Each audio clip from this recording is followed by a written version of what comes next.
다스리소서. 예수리 주시여 이곳에 오셔서 우리가 주께 드리는 찬양을 받아주소서. 우리는 주님의 종들, 주님을 의리주시라. 주 대신 예수님 오셔서 이 찬양이 받아주소서.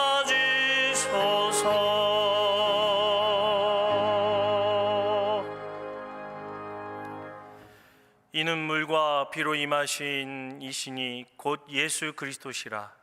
물로만 아니요 물과 피로 임하셨고 증언하는 이는 성령이시니 성령은 진리니라. 증언하는 이가 셋이니 성령과 물과 피라. 또한 이 셋은 합하여 하나이니라.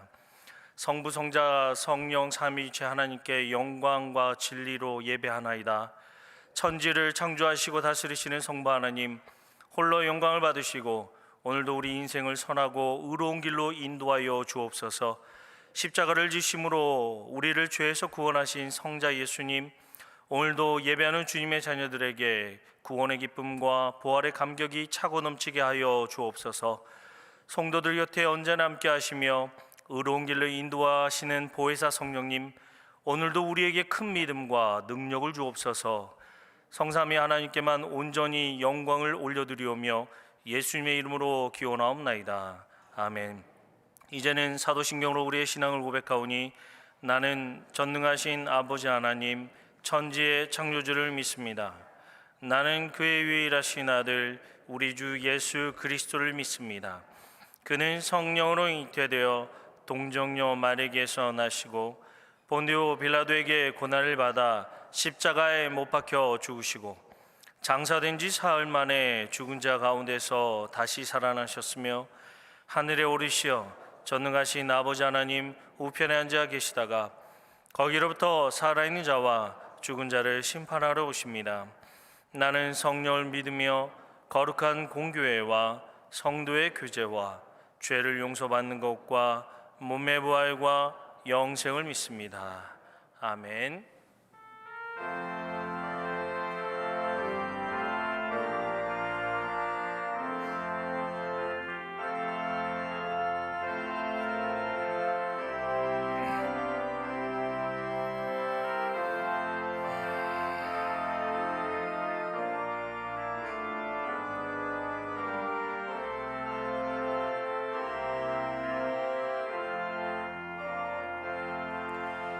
이건 놀라운 평화가 내게 있네. 이 세상에는 없는 평화. 나의 영혼과 몸 주께 드립니다. 오 놀라운 나의 구주.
성별하옵소서.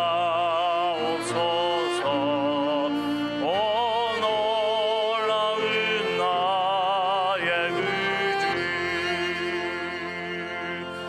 오 놀라운 주, 오 놀라운 주, 저 정금과 전사리 경배하네.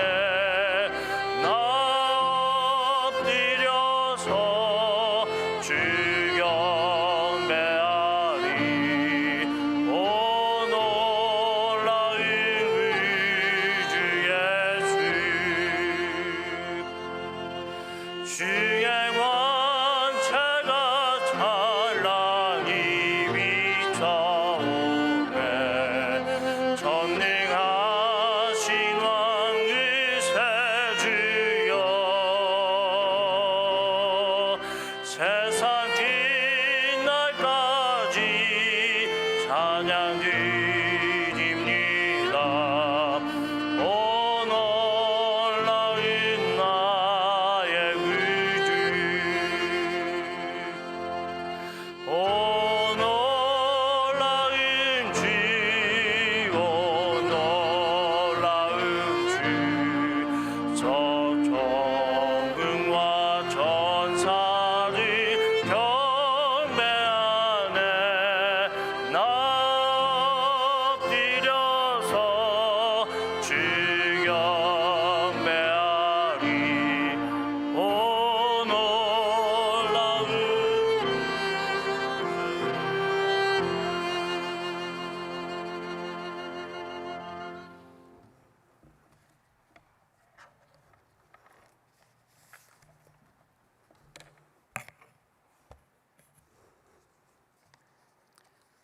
하늘에 계신 우리 아버지, 만유의 주제이심과 그 거룩하신 이름을 높여 찬양하며 경배합니다. 그동안 안타까운 코로나19의 사태 속에서 사회적 거리두기라는 예배의 어려운 상황 가운데 오늘 거룩한 주일 성령 강림 후 첫 삼위일체 주일에 예배 회복 날 자녀들과 함께 세대 통합 예배로 나라와 민족을 위해 희생하신 뜻을 기억하며 예배드리게 하시니 감사합니다. 역사를 섭리하시는 하나님, 올해로 6.25 70주년을 맞는 역사적 아픔 속에서도 이 나라 이 민족을 치유하시고 하나님의 은혜로 대한민국 국민으로서 자유롭게 하나님을 예배할 수 있는 그리스도인으로 살아가게 하셨음을 감사합니다. 그러나 하나님, 잘못했습니다. 하나님의 은혜를 망각하고 우리의 탐심과 교만으로 자연을 훼손하고 환경을 파괴하며 복지사회를 지향하는 데 법을 악용하고 성소수자의 인권이라는 명분 아래 동성애와 하나님의 자리에 인간이 교주가 되는 어리석음으로 창조 질서를 파괴하는 바벨탑을 쌓고 말았습니다.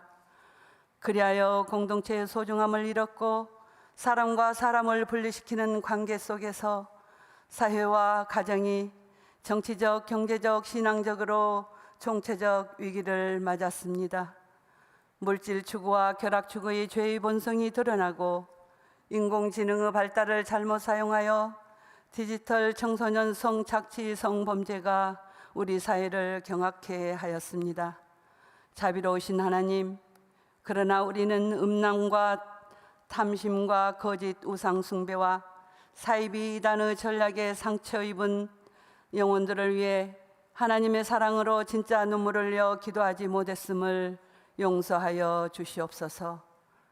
우리들을 향하여 외치는 하나님의 음성, 너희는 옷을 찢지 말고 마음을 찢고 너희 하나님 여호와께로 돌아올지어다. 그는 은혜로우시며 자비로우시며 노하기를 더디하시며 이내가 그 시사 뜻을 돌이켜 재앙을 내리지 아니하시겠다고 하신 약속의 말씀 의지하고 기도하오니 익숙해지고 편리해진 것 때문에 안주해진 속사람의 죄를 회개하므로 세계 곳곳에서 일어나는 코로나 재난이 속히 종식되게 하옵소서.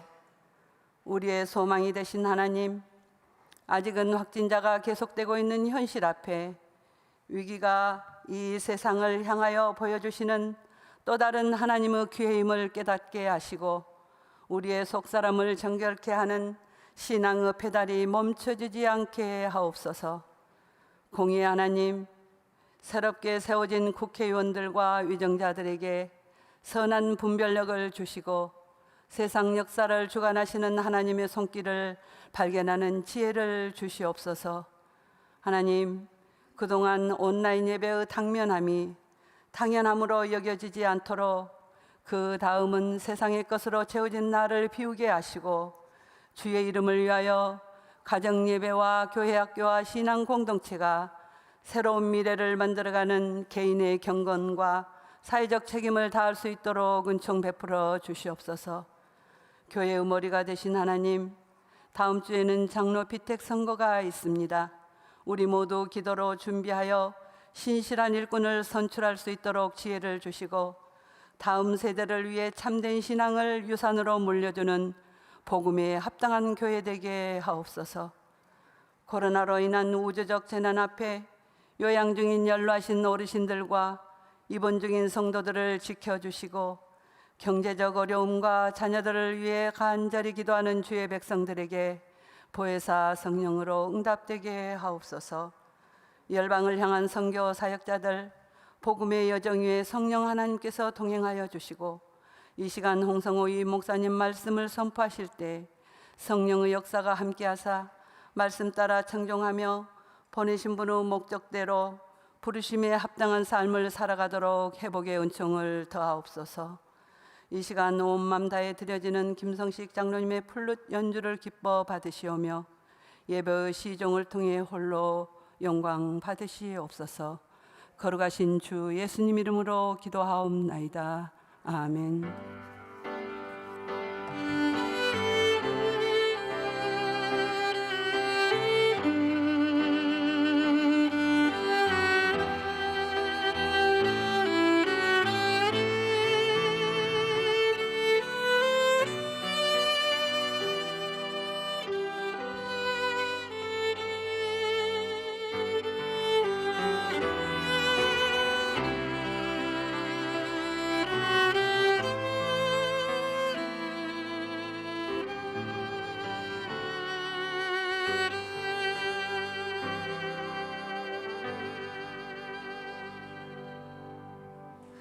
오늘 우리에게 주신 하나님의 말씀은 구약성경 시편 8편 1절에서 9절까지의 말씀입니다.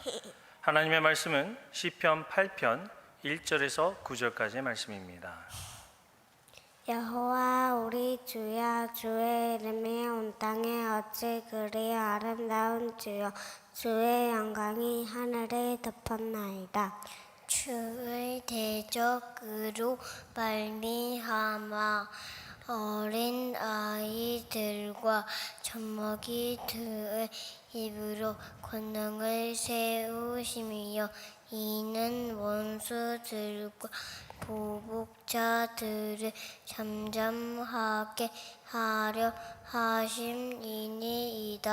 주의 손가락으로 만드신 주의 하늘과 주께서 베풀어 주신 달과 별들을 내가 보니 사람이 무엇이기에 주께서 그를 생각하시며 인자가 무엇이기에 주께서 그를 돌보시나이까. 그를 하나님보다 조금 못하게 하시고 영화와 존귀로 가내시셨나이다.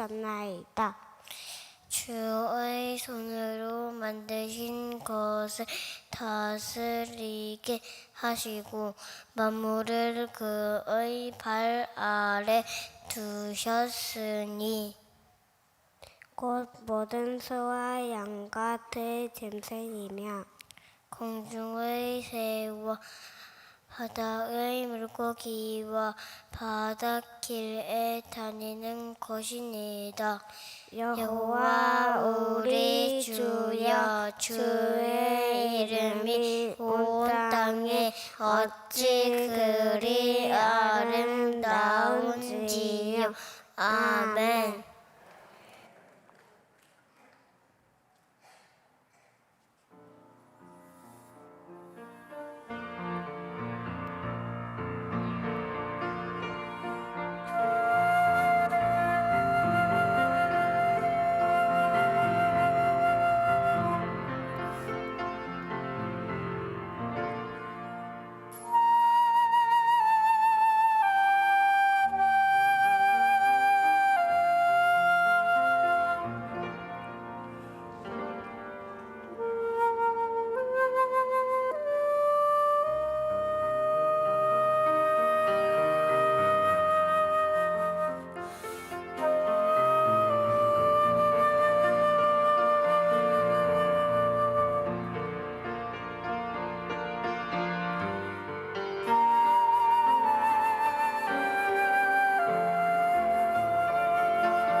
할렐루야.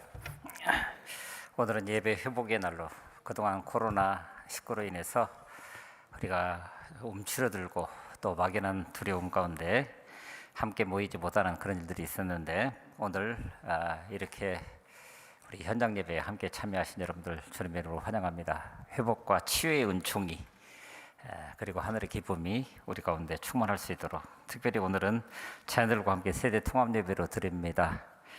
우리 아이들 옆에 있는 지금 그 아이들 머리 위에 한번 손을 얹어서 축복해 줬으면 좋겠어요. 민수기 6장에 보게 되면은 아이들의 머리 위에 손을 얹어서 축복할 때 그 이름을 그 머리 위에 둔다, 이렇게 표현합니다. 그러면 하나님께서 그것을 보시고 하늘에서 복에 복을 더하고 번성케 하고 번성케 하는 역사를 주신다 약속하고 있습니다. 그 약속이 오늘 예배를 통해서, 특별히 오늘 우리 하은이, 동준이 또박또박 하나님의 말씀을 같이 읽었는데 어떻습니까? 아슬아슬했나요? 그렇지만 이 아이들이 자라서 한 세대 30년에서 40년 지나면 우리 교회의 일꾼들이 되고, 어쩌면 권사가 되고 장로가 되고, 이래서 우리 교회를 이끌어갈 미래라고 하는 것을 기억하면서 이렇게 하나님 앞에 예배하는 이것이 얼마나 큰 은혜인지를 마음속에 새기는 그런 시간이 될 수 있기를 바랍니다. 다음 주부터 모든 부서는 생활 속 거리 두기를 지키면서 현장 예배로 드립니다. 드린 분은 원래 있었던 그 자리가 조금 예의치 못해서 밑에 식당에서 예배를 드리도록 하겠습니다. 나중에 다시 또 조처를 하겠습니다만은 생활 속 거리 두기를 지켜가면서 마스크 반드시 쓰고 절제해 가는 가운데서 하나님 앞에 예배하는 그런 일들이 우리 가운데서 온전할 수 있기를 간절히 바랍니다. 이 시간에는 우리 선거관리위원회에서 항존직 선거 일정에 대해서 광고해 주시겠습니다.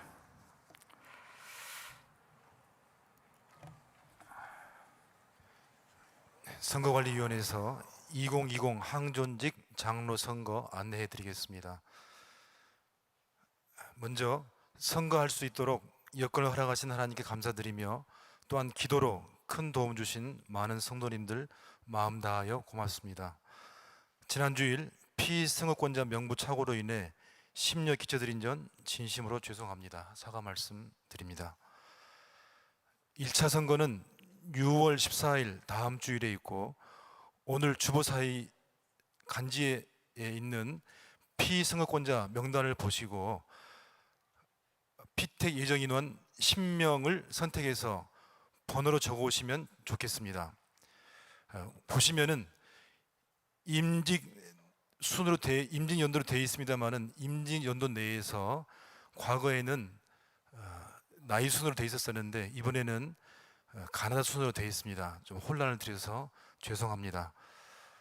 또 한 가지는 56번 보시면 임직 연도가 2009년 11월 25일 되어 있고, 57번부터는 2009년 12월 6일 날 되어 있는데 56번이 같은 해에 임직됐음에도 불구하고 잘못 기재가 되어서 번호가 앞으로 올라와 있습니다. 그것도 죄송합니다. 2차는 6월 21일 주일에 있고요. 시간은 오전 8시부터 오후 3시까지 1부, 2부, 3부, 4부 예배 후에 이곳 대예배실에서 있습니다. 선거권자는 18세 이상 무음 세례교인, 입교인이며 피선거권자는 1952년 이후 출생 안수집사 권사입니다. 1차 투표에서 당선자는 6월 21일 주일 각 예배 후 발표하고, 2차 투표 피선거권자는 6월 21일 예배 시 자녀 피택 예정 인원 1.5 배수를 1차 투표 득표 순으로 기록된 투표 용지를 배부받게 됩니다. 2층 올라오는 계단 거울, 본당 앞 벽보판 등 3곳에 프로필을 게시합니다. 최종 피택자는 6월 21일 2차 개표 후 교회 홈페이지에 게시하고 3차 투표는 없습니다. 이번 선거에서는 선거권자 프로필, 피선거권자 공정선거 준수 등 서약서, 당회원 엄정 중립 등 선거 업무 서약서를 6월 13일까지 미리 제출을 요합니다. 순천제일교회 법규집 항존직 선거관리규칙 제7조 선거운동의 금지 제12조 선거운동 금지 규정 위반자의 신고 및 권징 조항을 준수해야 합니다. 투표 방법은 기표 방법을 제외하고는 1차, 2차 동일합니다. 1층 입구에서 열 체크하시고 좌석 배정 받으시고 손 소독 후 본당으로 이동합니다. 2층 로비 6대의 컴퓨터가 배치된 새 가족부실 앞에서 부목사님, 선관위 장로님을 통해서 선거권자를 확인합니다. 같은 장소에서 선관위 장로님을 통해 투표용지를 미리 배분 받습니다. 지정된 좌석에서 예배에 집중합니다. 예배 후 공동의회 개회하고 앉아 계신 그 자리에서 기표를 합니다. 1차는 번호로 10명, 2차는 이름 옆에 동그라미로 표시합니다. 기표 후 앞쪽 투표함에 투입하고 중앙 통로를 통해 퇴장합니다. 무효표 및 문제에 관하여는 항존직 선거관리규칙 제14조 기타 위임사항에 근거하여 선관위원 과반수 출석 과반수 결의로 결정합니다. 이번 선거는 코로나19로 인하여서 각 예배 후 방역을 신속하게 진행을 해야 됩니다. 또 거리 두기를 염두에 두어야 합니다. 이전 선거와 차이점은 새가족부실 앞에서 미리 선거권자를 확인해야 되고요. 미리 투표용지를 교부받습니다. 예배 후 대예배실에서 앉아 계신 그 자리에서 기표를 합니다. 이번 선거는 3차는 하지 않고 2차까지만 진행합니다. 이를 위해서 하나님 뜻에 따라 공명정대하고 하나님 은혜 가운데 잘 진행되며 하나님의 신실한 일꾼이 피택되고 마친 후 낙심하는 성도가 없으며 평화롭고 안전하게 진행되어 순천 제1교회가 하나 되도록 기도 부탁드리겠습니다. 감사합니다. 이번에 10분 장로 투표를 하게 됩니다. 올해와 내년 은퇴하신 분들을 계산하면은 사실 10분도 적습니다. 그런데 불가피하게 10분만 선택을 합니다. 우리가 비록 투표하지만 하나님께서 세우신다, 이런 믿음의 고백을 가지고 기도하면서 준비하시면 다음 주에 오셔서는 아까 안내해 주신 그대로 따라서 진행을 하시면은 별 무리 없이 진행될 수 있을 줄 압니다. 6월 1일부터 제한적으로 차량이 운행되고 있습니다. 새벽 기도회와 수요 저녁 기도회, 그리고 주일 3부 예배. 그런데 특별히 주일 3부 예배는 미리 신고하셔야 됩니다. 그리고 탑승할 때는 반드시 마스크를 착용하신 다음에 가급적이면은 주일은 오늘 제가 어떻게 됐는지 확인을 못했습니다만은 차 안에서도 일정한 거리를 떼시고, 그리고 오가는 길이 좀 거리가 있기는 합니다만 뭐라 그럴까요? 이런 표현을 하면 어쩔지 모르겠습니다. 격렬한 대화는 삼가해 주시기 바랍니다. 피차에 지켜가면서 절제하는 가운데 또 주님의 몸된 교회의 예배가 하나님 앞에 온전히 드려질 수 있기를 위해서 여러분들이 같이 힘써 주시면 좋겠습니다. 교동정 결혼 광고 있습니다. 5-15구역 황철호군 이순혜 권사님 장남 되시는데 박세은 양과 6월 13일 토요일 오후 2시에 서울 소망교회에서 결혼하시겠습니다. 있습니다. 축하하고 축복해 주시면 감사하겠습니다. 이제 오늘 우리에게 주시는 하나님의 말씀을 같이 나눕니다. 오늘은 예배 회복의 날입니다. 말씀드린 대로 우리가 지난 시간 동안에 코로나19로 인해서 스스로 움츠러들고 또 막연한 어떤 두려움, 그래서 사회생활 자체가 뭔가 정상적으로 돌아가지 않는 그런 속에서 우리가 온라인 예배로 또는 제한적인 그런 예배로 드리게 되었습니다. 그러나 오늘 우리가 바로 예배 회복을 선언하고, 그것은 오늘 우리에게 주신 말씀 그대로 회복의 은총이 곧 내가 누구인가를 아는, 그래서 우리가 왜 하나님 앞에 서야 되는지를, 그리고 하나님의 뜻을 따라서 이 땅을 어떻게 살아내야 되는지를 아는 이런 사람들을 통해서 온전한 예배가 회복된다라고 하는 것 기억하면서 그렇게 나아갈 수 있는 은혜가 있었으면 좋겠습니다. 그런데 또한 오늘은 삼위일체 주일로 교회력에 보면 그렇게 되어 있습니다. 삼위일체 하나님, 창조주 하나님, 바로 우리 아버지십니다. 구속주 하나님, 그 아버지의 놀라운 사랑은 아들을 이 땅 가운데 보내주셔서 우리 주 예수 그리스도를 십자가에 달려 돌아가게 하시고, 그러나 사흘 만에 부활하셔서 오늘 우리가 죄사함과 의롭다함을 얻고 하나님의 자녀되는 권세를 누릴 수 있게 한다라고 하는 거예요. 그리고 성령 하나님, 그분은 우리에게 일반적으로 지탱주 하나님이라고 표현됩니다. 그분은 보혜사 성령님이십니다. 우리 주 예수 그리스도, 그분은 우리 앞에서 이 땅에 사역하시는 동안에 우리 앞에서, 그런데 그분이 가시면서 하나님께 부탁해서 보혜사 성령을 보내주신다고 할 때 그분은 우리 안에서 역사하신다라고 얘기를 합니다. 그래서 저와 여러분들이 지금 여기 이렇게 서 있는 겁니다. 중요한 것은 바로 그분들이, 그 삼위일체 그 하나님이 임마누엘로 우리와 함께 하신다는 사건입니다. 그리고 오늘 우리의 삶을 이끄신다라고 하는 거예요. 우리와 함께 하신다라고 하는 것이 어떤 의미를 갖는 거죠? 이런 이야기가 있습니다. 어느 날 남편이 밤늦게 만취가 되어서 집에 돌아오게 되었습니다. 그 몸을 제대로 가누지 못하니까 들어오는 도중에 잘못 짚어서 신발장 위에 도자기가 떨어져서 깨졌습니다. 이내 바닥에 자기가 먹은 것들 다 토해냅니다. 그리고는 마루에 대자로 누워버렸습니다. 아내는 짜증은 났지만 술 취한 남편을 이렇게 세워서 침대에다 눕히고, 그리고 남편이 어지러 놓은 그 모든 것들을 다 치웠습니다. 그리고 그날 밤이 깊어졌습니다. 다음 날 아침 남편이 눈을 뜨고 보니 머리는 찌끈거리고 틀림없이 지난밤에 뭔 일이 있어도 있었을 텐데, 그러니 아내를 어떻게 볼까 피하고 싶은 마음뿐이었습니다. 그래서 여전히 자는 채 하고 있었는데 아무리 머리를 돌려보아도 해결책이 안 나옵니다.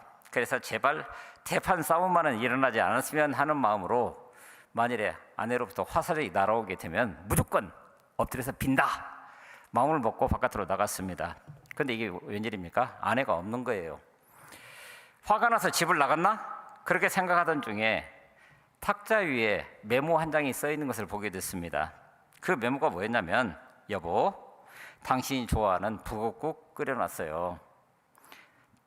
마트 다녀올게요. 다녀와서 봐요. 사랑해요. 이게 뭐지? 남편은 깜짝 놀라서 도대체 사랑한다라고 하는 말과 다녀와서 봐요? 이게 뭐지? 그래서 아들에게 물었습니다. 그랬더니 아들이 빙그레 웃으면서 이렇게 얘기를 합니다. 어젯밤에 엄마가 아빠를 침대에 눕히고 신발하고 셔츠를 벗기려고 하니까 아빠가 완전히 취해 있는, 만취가 돼 있는 그런 상태에서 이렇게 얘기를 했어요. 저기요, 저 혼자 놔두세요. 임자가 있는 몸이에요. 결혼했다고요. 뭐죠? 아내는 비록 지금은 남편이 술 먹고 취해서 어떤 짓을 했는지 모르지만, 그런데 그런 상황 속에서도, 내가 누구인지도 몰라보는 그런 상황 속에서도 자기를 사랑해서 자기 스스로를 지키고 있다라고 하는 것을 감동으로 받아들이게 된 거예요. 이게 임마누엘 아닌가요? 어떤 상황 속에서도, 물론 어폐가 있는 이야기이긴 하지만 함께 한다라고 하는 것이 그런 거라고 하는 거예요. 취중 진담의 힘이라고 하는 이야기에 나온 한 예화였습니다. 그런데 그 이야기를 이렇게 읽어보다가 조금 고개를 갸우뚱하게 됐던 것이 이거예요.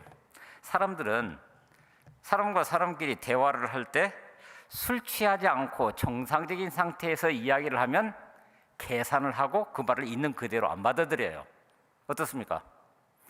그런데 술 취한 상태가 정상인 상태보다도 그 하는 말의 진실성이 있는 그대로 전해진다? 어떻습니까, 여러분들? 술에 취했을 때 하는 말이 더 신뢰가 간다는 것은 어디가 문제가 있는 것 아닌가? 그러면 술에 취해도 문제이고 술에 취하지 않아도 문제인, 그야말로 인간사 모든 게 다 비정상인가? 이런 질문들을 던질 수밖에 없었습니다. 그런데 놀랍게도 성경은 우리에게 또 다른 이야기를 하고 있죠. 제가 좀 쉬운 성경을 읽어드립니다. 에베소서 5장 18절에 또한 술에 취하지 마십시오. 잘못하면 방탕에 빠지기 쉽습니다. 오히려 성령으로 충만하게 되십시오. 인간적인 그 어떤 술에도 취하지 말고 성령에 취하라고. 그래서 사도행전에 나와 있는 것처럼 소위 새 술에 취해서 그야말로 성령 충만한 것이 인생을 살아가는 정답이라고 오늘 우리에게 있는 그대로 이야기를 해주고 있습니다. 자, 이것을 시편 8편에서 한번 확인해 볼까요?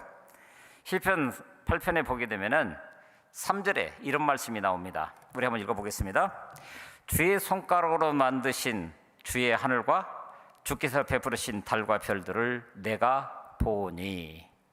자, 여러분, 다윗이 지금 서 있는 현장이 어디입니까? 하늘이 보이고, 그리고 하늘에 하나님께서 베풀어 두신 달과 별들이 눈앞에 있는 그대로 보이는 현장. 그런데 바로 그 앞에 2절을 보게 되면은 주의 대적으로 말미암아, 이것을 서로 연결시켜 보니까 심상치 않은 상태 속에 다윗이 놓여 있는 것을 보게 됩니다. 한마디로 그가 왕이기 때문에 왕궁에 있어야 됨에도 불구하고 왕궁이 아닌 그 어떤 곳에 혹시 있었지 않았나. 그런데 갑자기 그 밤중에 어떻게 보면 처량한 마음, 한편에는 비참한 마음, 한편에는 어디서도 도움을 찾을 수 없는 그런 상황 속에서 갑자기 하늘을 향해서 눈을 옮겨 본즉 눈에 보여지는 게 있었다라고 하는 거예요. 그리고 아마 수많은 이야기들이 그 마음속에서 올라갔을 것입니다. 마치 목동이었을 그때 아주 어린 시절을 떠올리면서 혹시 이런 생각하지 않았을까요? 막내 아들이면서도 어쩌면 아버지의 사랑을 독차지하고 조금은 다른 삶을 살 수도 있었을 텐데, 근데 지금 들에서 양을 치고 있습니다. 더군다나 그가 양떼를 돌볼 때에는 그 누구에게도 주목받지 못하는 삶, 인정을 받지 못하는 그런 인생이었습니다. 우리는 사무엘서에서 분명히 알고 있는 것은 이거예요. 하나님께서 사울을 버리십니다. 그렇죠? 그래서 다시 새로운 왕을 세우고자 했을 때에 사무엘을 이새의 집으로 보냅니다. 그런데 이새가 자기 아들들을 하나씩 지나갈 수 있도록, 사무엘 앞에 지나갈 수 있도록 하는데 7 아들이 다 지나가도록 사무엘에게 응답이 없습니다. 그렇죠? 사실은 하나님에게서 응답이 없습니다. 그러자 사무엘이 묻습니다. 또 없냐? 그제서야 하나가 더 있기는 있는데 지금 어디에 있습니까? 들판에 있습니다. 그래서 그를 데려오게 됩니다. 보십시오. 사무엘이 지금 여기 와 있는 순간, 그래서 뭐 다른 목적이 아니라고 하더라도 그 위대한 선지자가 자기 앞에 와 있는데, 그렇다고 한다면 자기의 자녀들에게 축복하기 위해서라도 모든 아들들을 다 모아야 되는 그런 순간인데, 7 아들은 염두에 두고 있었지만 다윗은 아예 염두에도 둘 수 없었던 그런 위치에 있었던 사람이었다고 하는 거예요. 아버지의 관심 밖에 있었던 인물. 온갖 생각들이 다 지나가는 중에 그 목동이었던 그가 머리를 들어서 하늘 쳐다보니 지금 어때요? 바로 오늘 말씀에, 그냥 오늘 우리 보기에는 성경에 고상한 언어로 쓰여져 있지만 오늘 우리로 말하면 깜깜한 밤중에서 그 별들이 쏟아지고 있는 그런 모습을 지금 보고 있는 거예요. 그렇죠? 별들이 쏟아진다, 그런 표현. 그러면서 갑작스러운 깨달음이 찾아옵니다. 지금 자기 눈앞에 펼쳐진 하늘과 거기 영롱하게 빛을 발하고 있는 달과 별들, 그런데 이걸 누가 만드셨다고요? 주의 손가락으로 만드신 그 하늘, 그리고 주님께서 그 하늘에다가 베풀어 주신 달과 별들을 내가 지금 보고 있습니다. 이런 고백이 있는 겁니다. 그러니 그저 탄성을 내지를 수밖에 없지요. 1절 말씀 그대로 여호와 우리 주여, 주의 이름이 온 땅에 어찌 그리 아름다운지요. 그래서 결국 시인은 하나님이 그 손으로 하신 일들을 하나하나 새겨보게 되면서 주의 영광이 하늘을 덮었다라고 이야기를 합니다. 그런데 놀랍게도 외부적인 그런 사건만으로 머무르는 것이 아니라 놀랍게도 그 사건을 바라보면서 갑작스럽게 자기 스스로를 돌아보는 데까지 가게 돼요. 시작하면서 말씀드린 대로 지금 자신이 겪고 있는 고난의 상황 가운데서, 그래서 2절을 보니까 주의 대적으로 말미암아 내가 지금 흐트러져서 도망가기에 바쁜, 생명을 구하기 위해서 애쓸 수밖에 없는 이런 상황인데, 그런데 그런 상황 하나하나가 지나가는 모든 과정을 통해서 그가 깨달아 알았던 것은 어린 아이들과 젖먹이들의 입으로 권능을 세우시는 그런 일이라고. 그래서 이는 원수들과 보복자들을 잠잠하게 하려 하심이라고. 그러므로 지금 내가 고난 가운데 있고, 그리고 지금 대적들이 나를 쫓고 있는 그런 상황이라 할지라도 전혀 문제가 되지 않는. 왜요? 더 든든한 뒷배경으로 하나님이 거기 계시더라는 거예요. 그러니 바로 거기 계신 하나님, 그래서 그 영광 앞에 비로소 의지적으로 그 앞에 서고 보니까 바로 질문하지 않을 수 없는 그런 상황. 그래서 4절 말씀 그대로 사람이 무엇이기에, 자, 무엇입니까? 내가 누구이기에, 나 다윗이 도대체 누구이기에 주께서 나를 그렇게 생각하시냐라고 하는 거예요. 그리고 인자가 무엇이기에, 여러분 사람이나 인자나 똑같은 내용입니다. 그 인자도 납니다. 내가 누구이기에, 나 다윗이 도대체 누구이기에 주께서 나를 그토록 돌보시는 겁니까? 목동이었던 어느 날 경험했던 하나님의 영광, 그러나 지금은 고난의 시간, 하나님이 창조하신 세계의 장엄함에 비해서 한없이 초라할 수밖에 없는 바로 나 자신이라고 하는 것을 거기서 새롭게 보게 되었다고 하는 거예요. 사실 다윗의 일생을 보게 되면은 찬란하게 빛났던 시간들은 그리 길어 보이지 않습니다. 10수년을 사울 때문에 쫓겨다니는 그런 인생을 살았고요, 아들에게 왕위를 빼앗기고 광야로 내쫓긴 세월이 얼마였습니까? 그리고 조금 편안한 세월이 되었을 때에 궁중에 살면서도 밧세바 사건으로 인해서 하나님 앞에 완전히 엎드려야 하는, 그래서 하나님 앞에 버림받는 것 같은 그런 나날들을 보냈던 것이 그의 인생이었습니다. 그런데 그의 인생 가운데서 이렇게 빛나는 시간은 얼마 되지 않았음에도 불구하고 오늘 우리가 보고 있는 시편처럼, 그리고 또 수많은 시편들에서 우리가 볼 수 있는 것처럼 그 빛나는 시간이 얼마 되지 않았음에도 불구하고 삶의 자리에서 비록 때로는 탄식하기도 하고 때로는 하나님을 향해서 종지목을 쥐고 막 흥분해가지고 그렇게 부르짖는 그런 상황 속에 있었다 할지라도 항상 바로 내가 지금 하나님 앞에 서 있습니다, 그 하나님의 영광 가운데 거할 수 있습니다 라고 찬양하면서 자신에게 주어졌던 모든 삶과 형편들을 정말 아름답게 볼 수 있었다라고 하는 것, 그것은 세상을 바라보는 시각 자체가 하나님이 보시는 그 시선으로 다시 보게 되었기 때문이라고 하는 거예요. 내 상황과 형편과 상관없이 물질이 부하든 물질이 또는 갈급함이 있든 그것에 상관없이 바로 그 순간들이 하나님이 나와 함께 하시는 순간이고, 그러므로 그 하나님이 외부적인 사건을 통해서 그것을 깨달아 알게 하시고, 그래서 스스로 자기 자신에게 질문하게 하고, 이런 은혜가 나 같은 사람에게. 그러면서 다윗은 누구보다도 그 사람의 추악한 모습을 잘 알고 있었던 그런 인물이었습니다. 우리가 시편 오늘 8편 바로 앞에 나오는 7편 같은 경우를 가리켜서 비탄시라고 얘기를 합니다. 참혹한 상황 속에서 그냥 뭐라고 말할 수 없는 그런 안타까움, 마음의 슬픔, 이런 것들을 막 쏟아내놓고 있는 그런 시. 그리고 시편 3편만 하더라도 아들 압살롬에게 쫓겨서 그를 피해서 광야로 도망가야 하는 그런 순간, 그러니 다윗은 사람들에게 배신당하고 고통을 겪고 상처받는 인생으로 점철되었다라고 하는 거예요. 그 인생이. 그러기에 그런 과정을 통해서 사람의 가장 추한 모습, 가장 악한 모습, 가장 냄새나고 역겨운 모습들을 적나라하게 보았고, 바로 그런 모습들이 사실은 다른 사람들의 모습이 아니라 내 모습이었다고. 그런데 그런 상황 속에서 바로 내가 서 있는 그 자리가 하나님께서 그 손가락으로 지으신 하늘이, 그리고 그 하늘에 베풀어 두신 달과 별들이 나를 향해서 쏟아지고 있는, 그래서 그는 묻습니다. 사람이 무엇이기에, 사람이 무엇이기에 주께서 그를 생각하시며 인자가 무엇이기에 주께서 그를 돌보십니까?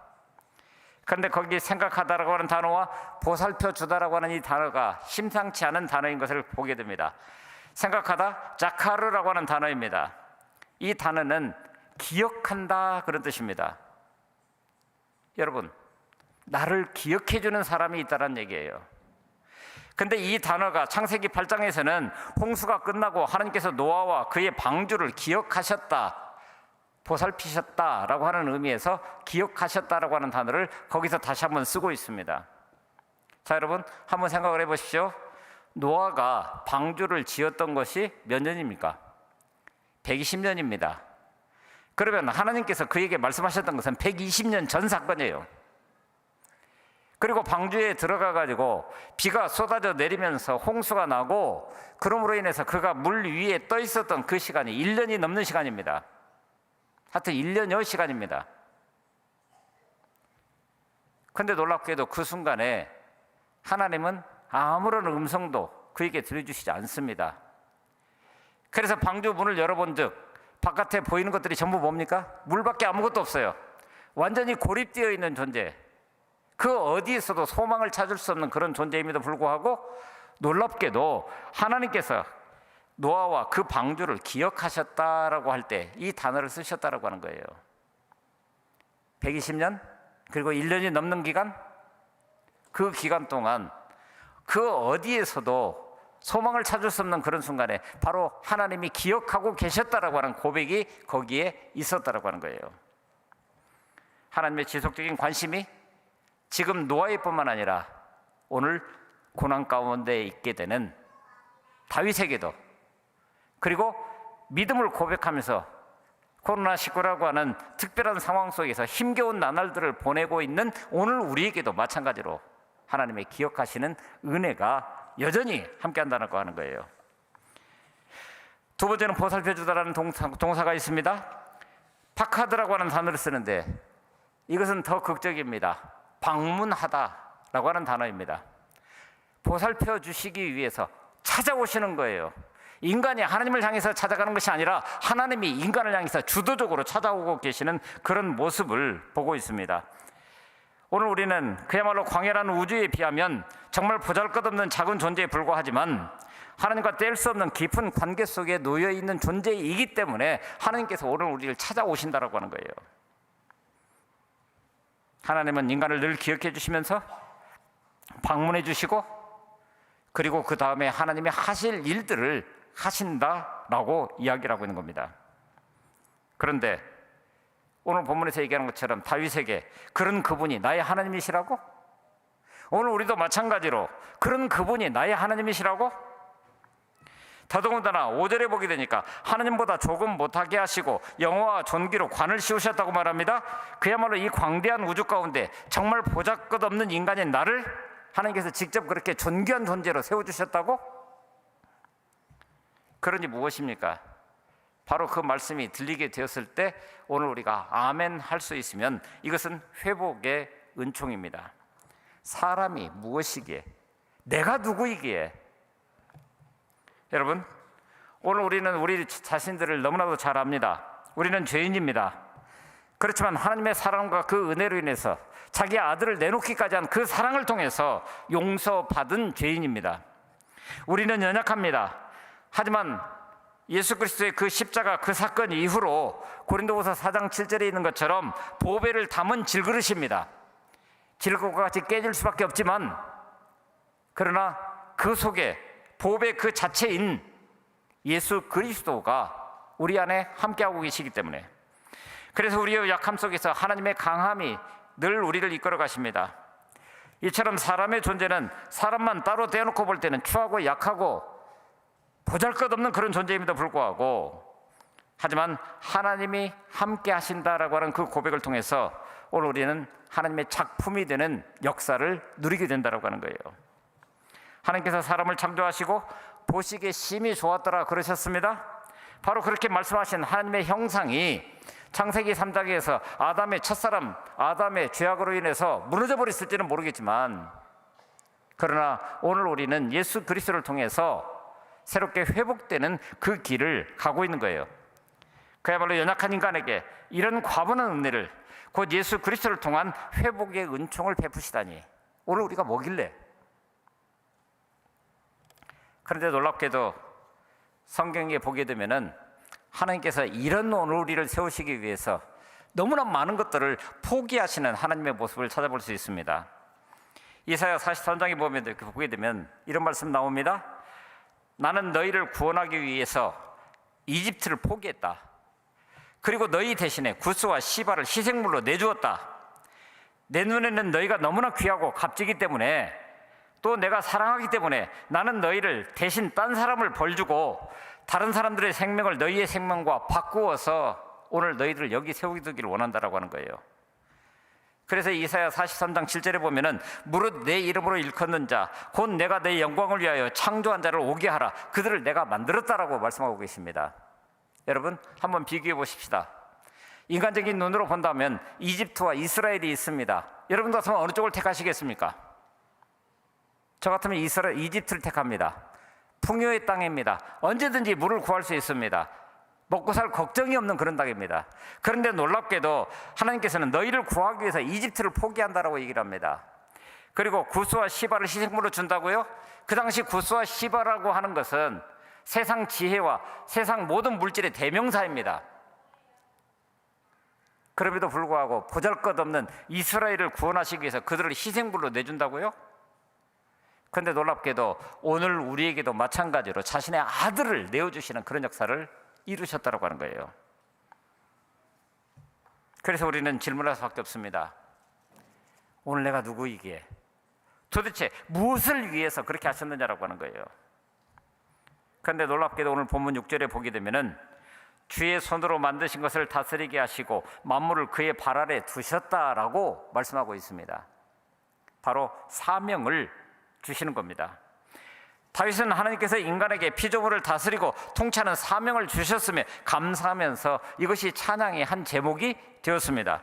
하나님의 형상으로 창조된 그 사람이라고 한다면 이 땅에서 바로 하나님의 명령을 위임받아서 하나님의 일을 하는 청직이라고 하는 거예요. 오늘 우리 눈에 보이는 것은 무엇입니까? 1961년인가요? 미국과 소련이 우주를 정복하기 위한 전쟁을 벌입니다. 물론 이것은 눈에 보이는 전쟁은 아닙니다. 우주선을 누가 먼저 쏘아 올리느냐라고 하는 거예요. 그런데 우리가 잘 아시는 것처럼 1961년 4월 12일 보스토크 1호라고 하는 것을 소련이 먼저 쏘아 올립니다.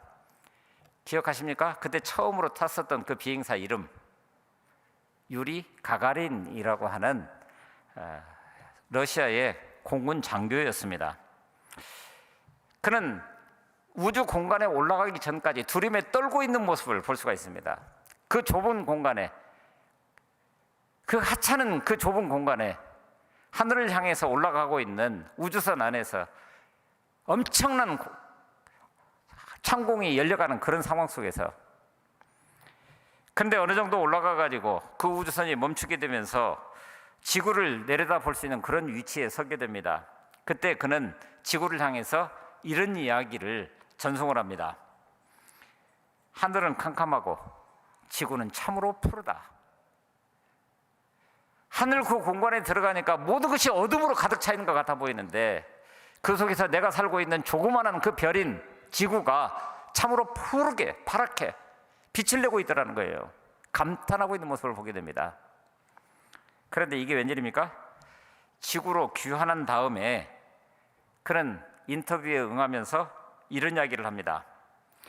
구름 위에다가 집을 짓고 사는 신은 없더라.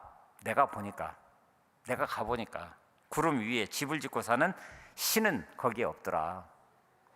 무신론자입니다. 그러니까 조금 전에 하늘은 캄캄하고 지구는 참으로 푸르다. 그런데 이내 그것이 변해서 구름 위에 집을 짓고 사는 그 신은 거기에 없더라. 그런데 그 이후에 이제 미국에서 또 우주선을 쏘아 올리기 시작을 합니다. 그런데 많은 우주 비행사들 중에 크리스찬들이 있어서 그 세계를 갔다 오고 난 다음에 그들의 고백이 달라지고 있는 것을 보게 됩니다. 이런 것들입니다. 우주에서 본 지구는 너무나 아름답고 너무나 사랑스러웠습니다. 그리고 그 지구 밖의 우주는 너무나도 광활하고 너무도 넓었습니다. 그런데 이렇게 위대한 우주 속 아름다운 지구 안에서 서로를 헐뜯고 상처 주고 아프게 하면서 아둥바둥 살아가는 것이 의미가 없음을 알게 되었습니다. 그러니 어떻게 돼요? 눈앞의 것에만 매달려 치열하게 살기보다도 더 높고 더 깊고 더 멀리 있는 것들을 추구하면서 살아가겠습니다. 말은 그렇게 했지만 누구를 향해서요? 하나님을 향해서 그렇게 살겠다라고 하는 거예요. 그래서 대기권 밖 우주의 공간에 다녀온 우주 비행사들이 하나같이 우주를 다닌 후에 보이는 태도는 한마디로 겸손이었다라고 이야기를 합니다. 여러분, 우주인이 되기 위해서는 엄청난 테스트를 통과해야 됩니다. 먼저 체력이 좋아야 되고 우주 한복판에서도 맡겨진 임무를 감당해야 되니까 소위 오늘 우리식으로 말하면 멘탈도 튼튼해야 됩니다. 위기 대응 능력도 뛰어나야 됩니다. 살기 위해서도 그렇게 해야 됩니다. 그러니 극소의 세 사람만이 선택되어서 우주인이 되는데, 그렇게 세계 최고 가운데서 최고가 되어서 우주에 다녀온 우주 비행사들이 지구 밖 우주 여행을 하고 오면 하나같이 낮아진, 그래서 그들은 유명한 대학의 교수, 정치인, 스타 강사 또는 그 어떤 것을 통해서라도 돈을 많이 벌고 높은 자리에 앉을 수도 있는데, 놀랍게도 거의 대부분이 그저 학교로 가고 평범한 환경운동가 그리고 사회운동가, 이렇게 해서 오늘 우리에게 허락된 그 땅을 좀 더 아름답게 만들어가기 위해서 자기를 헌신하고 있는 그런 모습들을 너무나도 쉽게 본다라고 하는 거예요. 뭘 말하고 있습니까? 하나님이 보여주신 세계, 그 세계를 내가 경험하고 나니까, 다윗이 그랬던 것처럼 사람이 누구이기에, 무엇이기에, 내가 누구이기에, 이런 엄청난 은혜 가운데서. 그래서 금세기의 최고의 과학자라고 얘기하는 아인슈타인은 이렇게 얘기를 합니다. 과학자의 기본 의식은 믿음과 겸손이다. 믿음과 겸손으로 자기 연구에 임하라는 거예요. 하나님께서 우리에게 이것을 허락해 주셨으니 하나님께서 허락해 주신 그 범위 내에서 이루어지는 것이 과학이라는 거예요. 그러면서 그는 한 가지를 더 덧붙입니다. 여유를 가져라. 뭐죠? 다윗처럼 쫓길 수밖에 없는 그런 상황, 스스로 아무것도 할 수 없는 그런 상황 가운데서 문득 하늘을 바라보게 되니까 바로 하나님의 손길이 아로새겨져 있는 그 하늘이 나를 향해서, 그리고 하나님께서 거기에 베푸신 달과 별들이 나를 향해서 쏟아지고 있는 그런 현장. 그래서 스스로가 사람이 누구이기에, 내가 누구이기에, 내가 무엇이기에, 그러니 저나 여러분들이나 바로 그렇게 하나님이 만드신 그 세계를 바라보면서 그 세계를 향해서 오늘 우리의 눈을 돌려야 할 여유가 있어야 되는 거예요. 우리 믿음의 분량이 그런 겁니다. 그 광활한 우주 한가운데 나를 두셨다고? 그리고 나를 생각하시고 나를 돌보신다고? 그래서 종교개혁자 칼뱅 선생님은 우리에게 이렇게 말합니다. 하나님에 대한 지식이 없이는 나에 대한 지식도 없다. 하나님이 하신 모든 일들을 깨달아 알 수 있는 눈이 있어야 오늘 이 땅을 살아가면서 이 땅 가운데서 하나님이 하실 수 있는 그 모든 일들을 우리가 함께 볼 수 있다라고 하는 거예요. 오늘 우리는 그렇게 부름받은 사람들입니다. 무엇을 위해서 그렇게 하셨을까요? 오늘 우리는 베드로전서 2장 9절을 너무나도 잘 압니다. 왕같은 제사장으로 부르심받은 존귀한 존재라고 하는 것. 그러나 너희는 택하신 족속이요 왕같은 제사장들이요 거룩한 나라요 그의 소유가 된 백성이니 이는 너희를 어두운 데서 불러내어 그의 기이한 빛에 들어가게 하신 이의 아름다운 덕을 선전하게 하려 하심이라고 이야기를 하고 있습니다. 그리고 우리는 그 말씀을 아멘으로 받습니다. 내 신분이 그렇습니다. 그렇다고 한다면 오늘 우리가 예수를 믿는다는 게 도대체 뭐냐라고 얘기를 할 때 바로 그 하나님의 사랑을 그야말로 여유를 가지고 지켜보면서 묵상해 나가는 과정이라고 하는 거예요. 그래서 예수 그리스도의 십자가를 보게 되는 그 자체가 사실은 나를 정직하게 볼 수 있는 길이라고 얘기를 합니다. 나를 위해서 죽으신 십자가를 보고 그리고 나를 보면은 내가 얼마나 소중한 존재인지를 다시 한번 볼 수 있게 되는 거죠. 그래서 미국의 유명한 윤리학자인 라이놀드 니브는 말합니다. 예수 그리스도를 믿는다라고 하는 것, 그것은 예수 그리스도의 십자가 안에서 내가 누구인지를 알아가는 과정이다. 여러분, 그래서 묻습니다. 내가 누구입니까?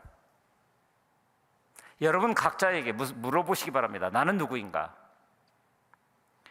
주님의 섭리 속에, 주의 경륜 속에, 그 엄청난 사랑 안에서 나는 누구인가? 노벨 문학상을 받은 유태계 작가인 엘리 비젤은 하나님이 인간을 만드신, 인간을 창조하신 그 이유를 이렇게 설명합니다. 그 하나님의 본래 이야기를 좋아하시기 때문에 인간을 창조하셨다라고 이야기를 합니다. 참 재미있는 표현입니다. 근데 그 하나님께서는 어떤 이야기를 좋아하실까요? 인간을 창조해 놓으셨는데 바로 그 인간이 살아가는 이야기를 보고 싶으신 거예요. 때때로는 사랑하고 때때로는 미워하고, 그래서 우리 소위 지지고 볶으면서 살아가는 인생 이야기 같아 보이는데 하나님께서 그 이야기를 듣기를 원하신다라고 하는 거예요. 원래 인간을 그렇게 창조하셨다라고 하는 겁니다. 그래서 오늘 우리는 내가 누구인가를 질문하는 그 순간에 오늘 우리가 그 나가 이 땅을 어떻게 살아갈 것인지를, 그래서 어떤 이야기를 하나님 앞에 들려드릴 수 있을 것인지를 다시 한번 생각해 볼 수 있는 그런 시간이라고 하는 것을 우리는 분명히 압니다.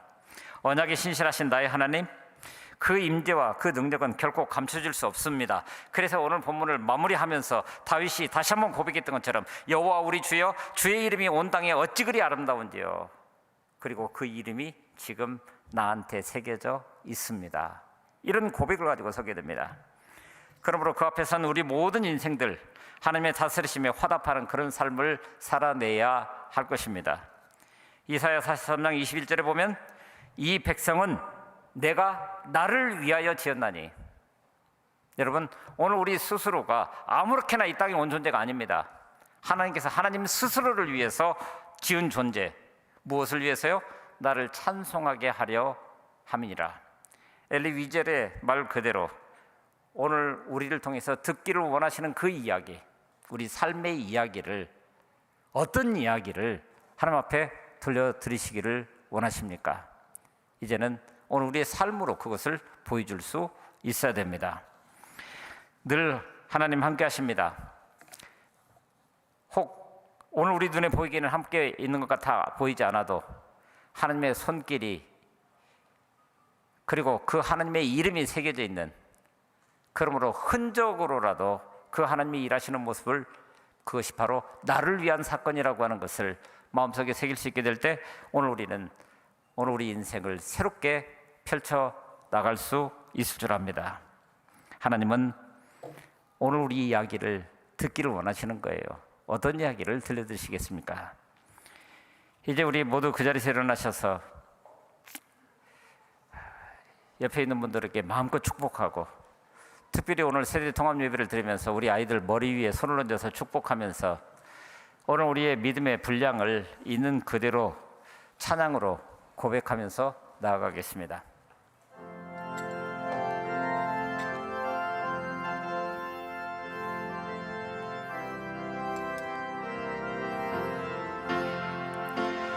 이 세상을 살아가는 동안에 나의 힘을 의지할 수 없으니 기도하고 낙심하지 말 것은 주께서 참 소망이 되심이라. 주의 길을 걸어가는 동안에 세상의 것 의지할 수 없으니 감사하고 낙심하지 말 것은 주께서 참 기쁨이 되심이라. 하나님의 꿈이 나의 비전이 되고 예수님의 성품이 나의 인격이 되고 성령님의 권능이 나의 능력이 되길 원하고 바라고 기도합니다. 참 좋으신 아버지 하나님, 오늘도 거룩한 주님의 날 예배하는 자로 여기 서게 하시고 주신 말씀 따라 심령이 새롭게 되는 은혜 주신 것을 감사드립니다. 무엇보다도 코로나19로 인해서 하나님 앞에 온전하게 서지 못했던 지난 날들이었지만 오늘 예배 회복의 날로 이렇게 당당하게 하나님 앞에 설 수 있는 은혜 더하심을 참 감사합니다. 우리가 살아가는 삶의 현장들을 돌아볼 때 다윗의 고백뿐만 아니라 온 땅 어디에나 하나님의 이름과 하나님의 손가락과 하나님의 흔적으로 가득해 있었던 것을 압니다. 그렇지만 내 눈에 보이는 것에만 매몰되어서 세속적 가치관과 욕망이 어두워 물질만, 권세만, 명예만 이런 것들이 내 삶을 새롭게 할 것이라고 여기면서 하나님으로부터 멀리 있었던 우리의 삶을 하나님 앞에 고백하오니 용서하여 주옵소서. 우리 인간을 하나님보다 조금 못하게 지으셨다는 말씀을 우리는 결코 감당할 수 없습니다. 하지만 그렇게 우리를 높여 영화와 존귀로 관을 씌워주시는 그 자리까지 인도해 주셨으니 감사합니다. 그 하나님의 사랑과 자비와 은총을 잊지 아니하며 우리 각자에게 주어진 소명의 삶을 감당하게 하여 주시옵소서. 예수 그리스도의 십자가 그 자체를 마음속에 새기면서 오늘도 우리 스스로를 부인하는 삶, 자기 십자가를 짐으로 역설의 진리를 행하는 삶을 묵묵히 감당함으로 온 우주보다 더 크신 그 하나님, 그 하나님이 나를 사랑하신다라고, 그 하나님이 나와 함께 하신다고, 이것이 삶을 통해서 우리의 경험이 되게 하시고 그 하나님으로 인해서 감사와 감격이 넘쳐나는 은혜 있게 하여 주시옵소서. 지난날 가운데서도 풍성한 하나님의 은혜를 따라 건강 주시고 그 힘을 따라 열심히 일해서 이 땅의 복도 넘치게 받을 수 있도록 인도해 주신 그 사랑 감사드립니다. 이모저모로 드리는 이 작은 예물 가운데 무엇보다 우리의 마음과 삶 전부를 담을 수 있는 믿음의 분량을 더하여 주시옵시고 하나님의 충만한 기쁨과 예배하신 복들로 채워 주시옵소서.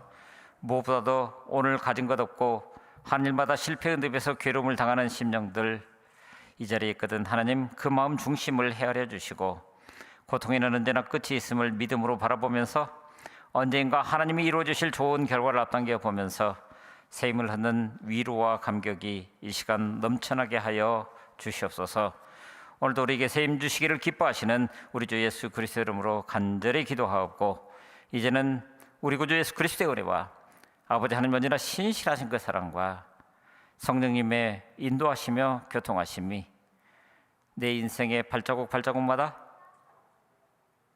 사람이 무엇이기에 내가 무엇이기에 하나님이 이토록 그러므로 그 사랑 그 은혜를 깨달아 알면서 이제 그 하나님의 마음에 합한 그런 삶을 살아내기 위해 삶의 현장으로 나아가는 우리 모든 주의 권속들 머리머리 위에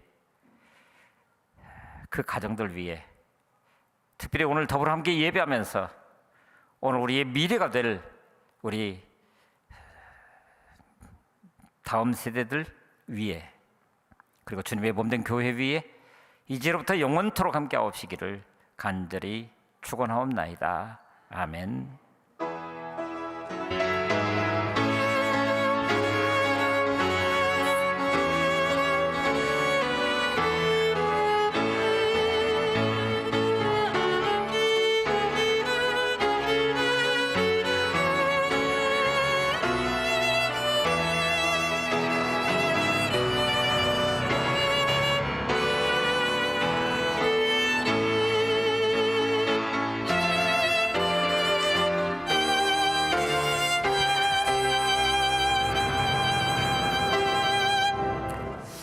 잠시 자리에